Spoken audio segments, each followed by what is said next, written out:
IGFM 9.4 RJ Shiva Malik के साथ आप सुन रहे थे on the go evening drive time program को जो है लास्ट, और मैंने सोचा बिकॉज इट्स वीकेंड वाइब्स तो थोड़ी सी जो है शायरी ऐड करते हैं। तो क्योंकि बचपन का हमारा ज़माना, हमारा टाइम ऐसा होता है कि हर एक इंसान, कोई भी ये नहीं कह सकता कि मुझे बचपन का जो टाइम है कभी याद ही नहीं आया।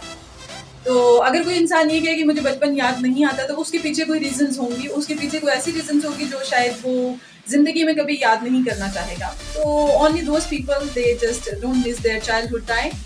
तो एक अच्छी सी शायरी मैंने कहा चले ऐड करते हैं शो में।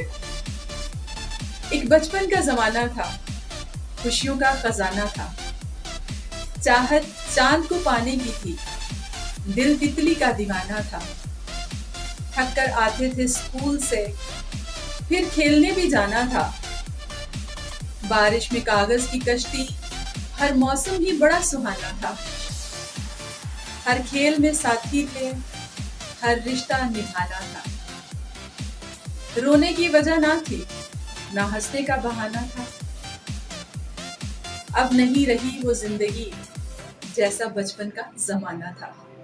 RJ Shiva Malik, now it's time for me to leave. इंशाल्लाह आप लोगों के साथ मुलाकात होगी tomorrow. Till then do take care of yourself and your loved ones. दोस्त they are really feeling sick, क्योंकि ये मौसम कुछ इस तरह का है, तो प्लीज अपना ख्याल रखिए and get well soon. So now RJ Shiva Malik is leaving. Take care of yourself. Allah Hafiz and hearts of flats.